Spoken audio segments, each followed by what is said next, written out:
This channel does not promote any violent, harmful, or illegal activities. All content provided by this channel is meant for an educational purpose only. Jadavpur বিশ্ববিদ্যালয়ের ছাত্রীর রহস্য মৃত্যু আজ কাটাপুকুর মর্গে সেখানে ময়না তদন্ত হবে তার ক্যাম্পাসে ঝিলপাড় থেকে উদ্ধার হয়েছে দেহ সরাসরি চলে যাবো আমাদের প্রতিনিধি সুজয় রয়েছেন আমাদের সঙ্গে সুজয় তোমার কাছে লেটেস্ট কি আপডেট রয়েছে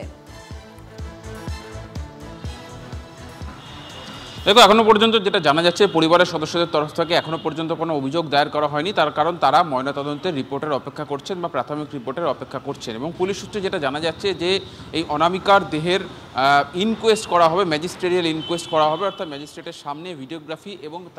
5 সদস্যের উপস্থিতিতে ময়নাতদন্ত করা হবে যে কীভাবে মৃত্যু হলো তার কারণ এই ঘটনায় দুটি বিষয় সবথেকে গুরুত্বপূর্ণ বলছেন তদন্তকারীরা এক মৃত্যু কিভাবে দুই হচ্ছে পুকুরে কি করে অনামিকা গেল সে কি নিজের উপর নিয়ন্ত্রণ হারিয়ে কোনোভাবে সেই ঝিলের মধ্যে পড়ে গিয়েছিল যেটাকে ঝিলপাড় বলা হয় সেই ঝিলে পড়ে গিয়েছিল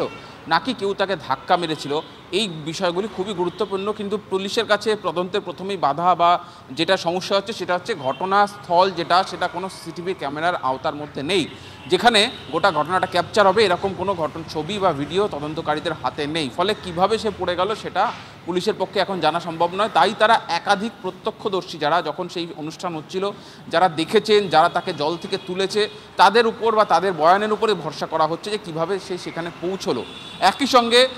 পরবর্তী ধাপে ময়নাতদন্ত অত্যন্ত গুরুত্বপূর্ণ যে কোনোভাবে সে ইনটক্সিকেটেড ছিল কিনা অর্থাৎ কোনোভাবে মদ্যপান বা অন্য কোনো নেশায় আসক্ত ছিল কিনা যে কারণে পড়ে গিয়ে সে তার মৃত্যু হয়েছে পুকুরের জলে পড়ে গিয়ে তার মৃত্যু হয়েছে এই ক্ষেত্রে ময়নাতদন্ত ইম্পর্টেন্ট তার কারণ ড্রাউনিং ডেথ কিনা সেটা তদন্তকারীরা দেখতে পারবেন ময়নাতদন্তের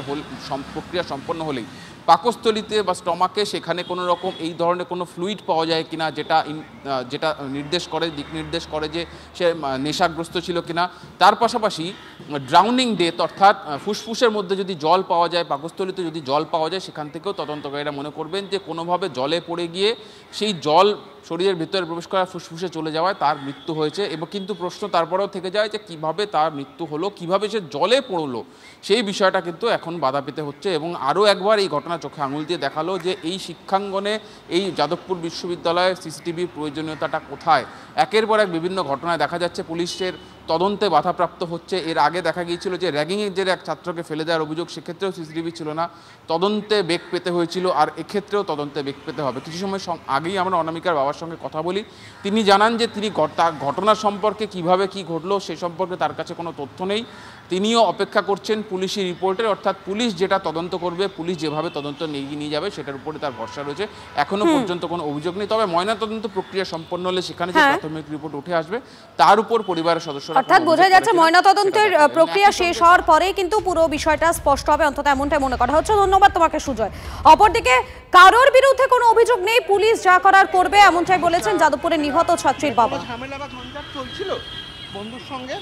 যা করার পুলিশ করবে যা করার পুলিশ তদন্ত যা করার পুলিশ তদন্ত করবে না না অভিযোগ পুলিশের তরফ থেকে আপনি কি বলছেন আপনি থানায় গেছেন দেবে মানে কাগজপত্র রেডি হচ্ছে কাগজপত্র কি ঘটেছিল আপনি কি আমি কিছুই এখনো শুনিনি জানতে পারিনি বলতে পারবো না এখন আমি কিছুই বলবো না যা করার পুলিশ বলবে আচ্ছা পুলিশের তরফ থেকে কি বলা হচ্ছে ওরা ওই তদন্ত করে দেখছে ওরা মানে কিভাবে ঘটনাটা ঘটেছিল কিছু বলেছে আপনাকে আপনার মেয়েকে ধাক্কা দিয়েছিল সেটা তো বলতে পারবো না আমি কি স্পটে ছিলাম বলুন যাদবপুরের ছাত্রীর রহস্য মৃত্যুতে সামনে আসছে একাধিক প্রশ্ন লাউড স্পিকারের জন্যই কি চাপা পড়ে গেল ছাত্রীর চিৎকার অনুষ্ঠানের জন্য কেন বন্ধ করা হলো বড় আলো ক্যাম্পাসে মদের ঠেক কেন বন্ধ করতে উদ্যোগী নয় কর্তৃপক্ষ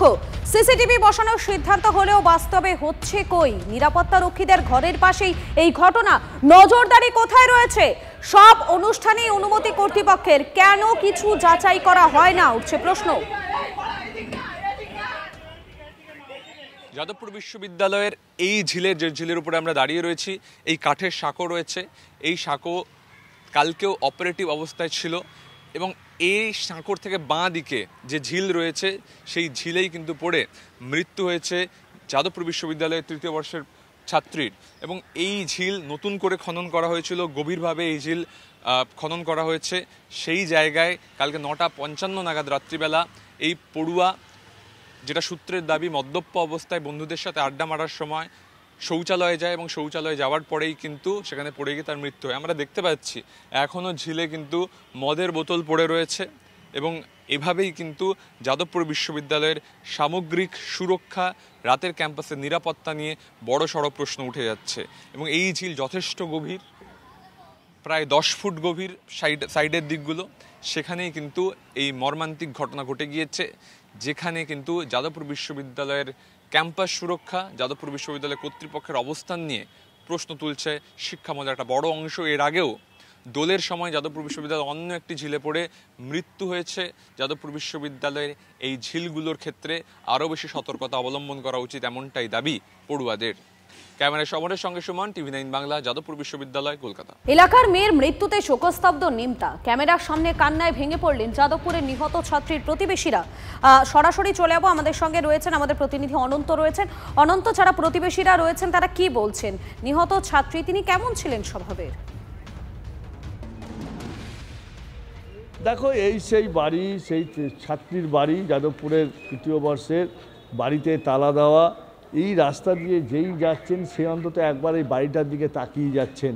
যে চিত্রটা আমরা দেখতে পেয়েছিলাম তিলোত্তমার সময়, যে তিলোত্তমার ঘটনার সময় তিলোত্তমার বাড়ির সামনে দিয়ে যেই যাচ্ছেন একবার ক্ষণিকের জন্য একবার দেখে যাচ্ছেন। দেখো, এই ঘটনা পুরো পাড়া এলাকা পুরো শোকস্তব্ধ।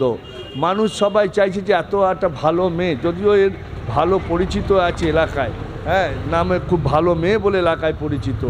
এরকম একটা ঘটনা কতটা তাজ্জব হয়ে গেলে। তাজ্জব মানে আমি তো সকালবেলা শুনে আমার মাথা ইয়ে গেল। আগে আমাদের এখানেই বাড়ি ছিল,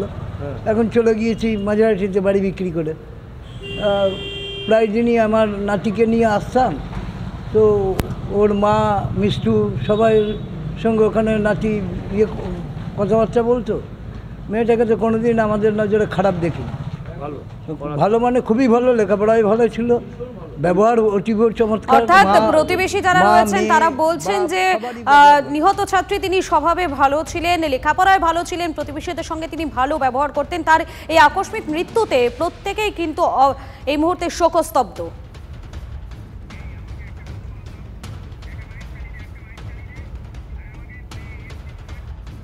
খুব ভালো হয়েছিল, আমার খুব খারাপ লাগছে দেখে, কি বলবো আমি। আমার পাড়াতে আমার খুব কষ্ট লাগছে শুনে। আমি এর তদন্ত চাই, এর বিচার চাই। আমি তো আমার ছিল তো 12-এ পড়ছে, ওর তো ইচ্ছা চাই যাদবপুরে পড়ার, আমি তো সাহস পাচ্ছি না আর ওকে পড়ানোর।